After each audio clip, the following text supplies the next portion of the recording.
I've done an awful lot of videos looking back over the last decade in football over the last 4 or 5 weeks, and I will happily do more if that is what people want.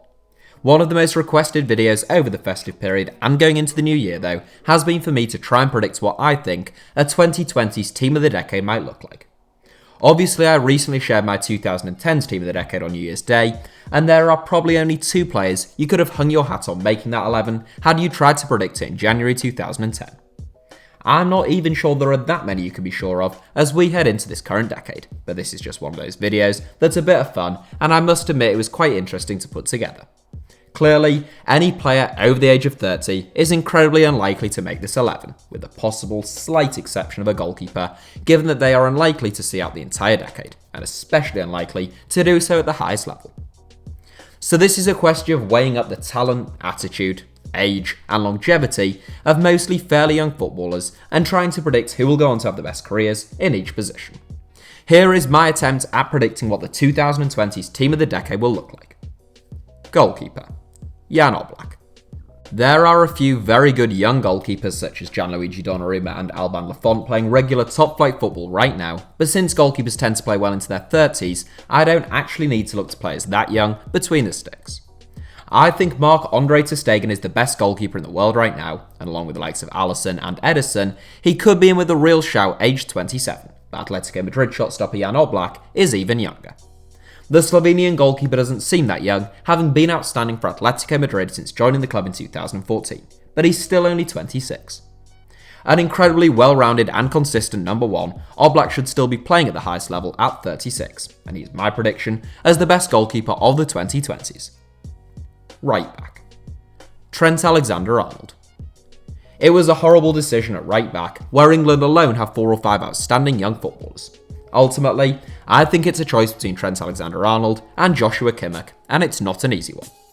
I think Kimmich is the most talented and complete right back in the world right now, but Alexander-Arnold's creativity and deliveries into the box from the right flank are just something else. Alexander-Arnold is 3 years younger than Kimmich, and on the toss of a coin, he is my choice on the right side of defence. The 21-year-old Englishman is frighteningly good going forward, and if he can make incremental improvements to the defensive side of his game over the next 10 years, he will become a Liverpool and England legend. Centre-back, Matthijs de Ligt. The obvious choice at centre-back, Matthijs de Ligt has already achieved an awful lot at the age of just 20. In 2016, de Ligt became Ajax's second youngest goalscorer after Clarence Seedorf, and in 2017, he became the youngest Netherlands international since 1931. In 2018, de Ligt became Ajax captain, and he led the club to a League and Cup double, scoring 7 goals and reaching a Champions League semi-final last season. His fine form made him hot property, and de Ligt joined Juventus for €75 million in the summer.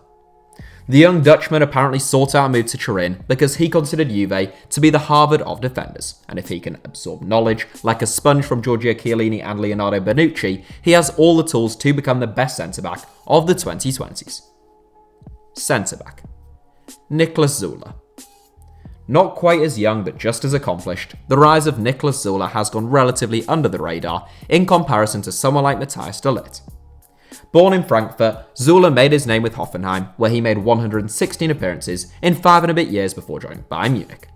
The young centre-back joined a club who had Mats Hummels and Jerome Boateng as their established centre-back partnership, but he came in and played more games than either of them in his debut campaign. Süle has continued to impress 2.5 years into life in Bavaria, in addition to winning 24 caps for Germany. Süle will be 34 when the decade comes to an end, but that's younger than Giorgio Chiellini is now, and the Italian made my 2010's team of the decade, so I think Süle is a more than merited inclusion.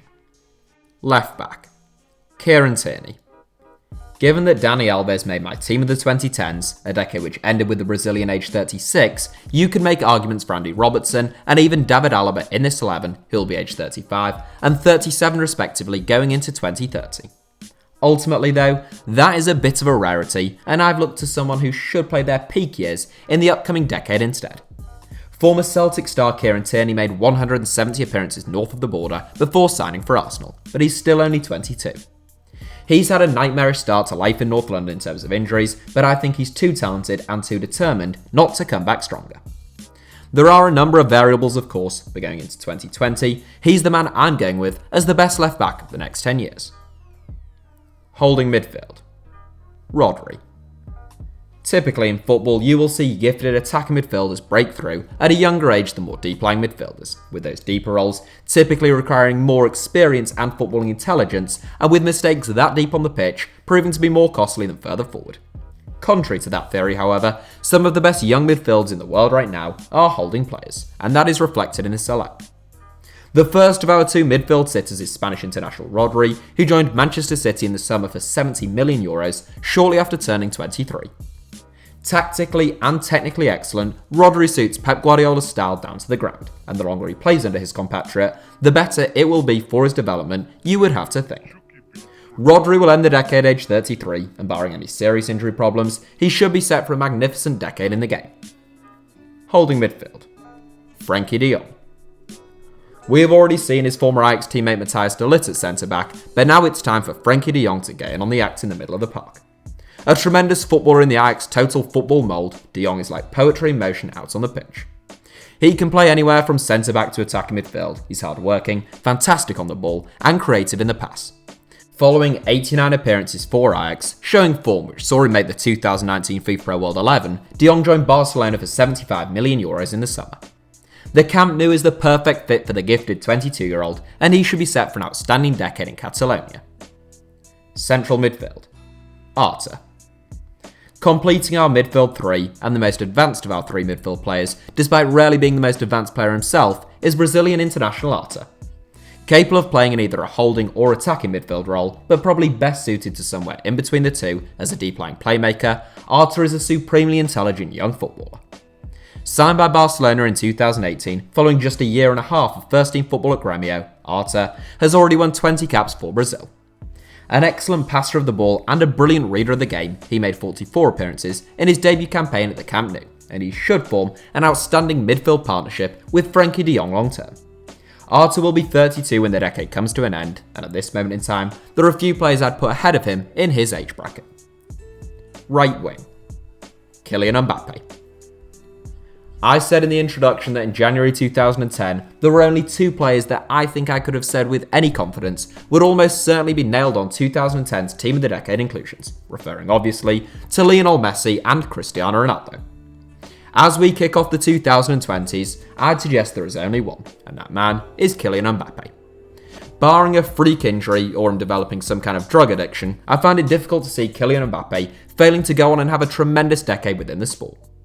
At the age of 21, he's already scored 105 goals in 166 games for Monaco and PSG, and 13 goals from 34 caps for France, with 3 league titles, 1 World Cup, and 2 FIFA Pro World 11 inclusions to his name already. It's possible that towards the end of the 2020s, one of Mbappe's finest attributes, his pace, could begin to diminish, but the young Frenchman isn't a pure speed merchant. He's averaging close to a goal a game going into the 2020s, and right now, he looks like the outstanding young player going into the next decade. Left wing, Leroy Sané. It's easy to forget about Leroy Sané, with the Manchester City star having been absent all of this season, having ruptured his cruciate ligament.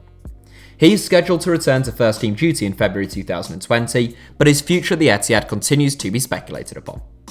The former Schalke star is an incredibly gifted left-footed wide player, and he has had 3 excellent seasons in the Premier League.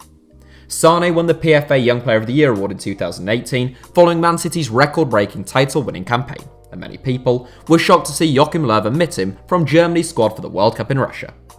Sané has bags of pace, quick feet, and plenty of end product, but few teams, if any, have as much competition on the flanks as Man City. Bayern Munich have been heavily linked with a move for the 23-year-old, but wherever he ends up, expect him to have a superb and trophy-laden decade in the 2020s. Centre forward, Harry Kane. There are a number of candidates at centre forward, from youngsters like Luka Jovic and Lautaro Martinez to slightly more experienced names like Timo Werner and Romelu Lukaku. In the end, my choice is Harry Kane, who joins Jan Oblak as the joint oldest player in this 11 at the age of 26. That obviously means that the Englishman will be 36 when the decade comes to an end, but I don't think it's hard to envisage that the Tottenham star could still be firing them in at that age. Kane isn't the quickest, so losing his pace shouldn't be a problem, and Cristiano Ronaldo is testament to the fact that he can remain competitive and a fantastic athlete well into his 30s. The majority of Harry Kane's goals can be attributed to his wonderful positional sense, bags of self-belief, and a ruthlessness in front of goal. By the end of this decade, it's quite possible that Harry Kane will be the record goalscorer for England, Tottenham, and the Premier League since it was rebranded in 1992. So he is my number 9. So that's the 1 to 11 for my predicted 2020's Team of the Decade. I think it is quite possible that only one of those names will actually be in the Team of the Decade in 10 years' time, and there are probably a fair few candidates for that 11 that 99% of us haven't yet heard of, some of whom might not even have made their first team debuts yet. If I was naming a 7-man bench, I would pick Manchester City goalkeeper Ederson, Atletico Madrid centre-back Jose Jimenez, Bayern Munich fullback Joshua Kimmich, Wolves midfielder Ruben Neves, Tottenham attacking midfielder Dele Alli, Barcelona wideman Ousmane Dembele, and, as ridiculous as this sounds, potentially, up front, Lionel Messi. It's obviously up to the little Argentine how long he wants to go on in the game, but his technical ability is such that I think he could easily play well into his 30s, and if he does, there'll be few players who can challenge him. There are probably hundreds of names running through your heads right now that you can't believe I haven't included, whether it be Gianluigi Donnarumma, Marcus Rashford, Gabriel Jesus, Kai Havertz, Nicolo Zaniolo, Alisson, Paul Pogba, Bernardo Silva, Raheem Sterling, Marquinhos, Milan Skriniar, Paulo Dybala, Serge Gnabry, or Aymeric Laporte. I assure you that I consider them all and many more, and my selections are just based on who I think will have the most longevity and remain at the highest level performing to the best of their ability right through the decade. So that's it for my predicted 2020's Team of the Decade. Obviously, it's just a bit of fun. Feel free to leave your predicted Team of the 2020 11s in the comments section, along with any other video ideas you have for me. Thank you all for watching, smash the like button if you found this video even remotely enjoyable or entertaining, and make sure you are subscribed to HITC Sevens as we head into a fascinating new year and new decade for football.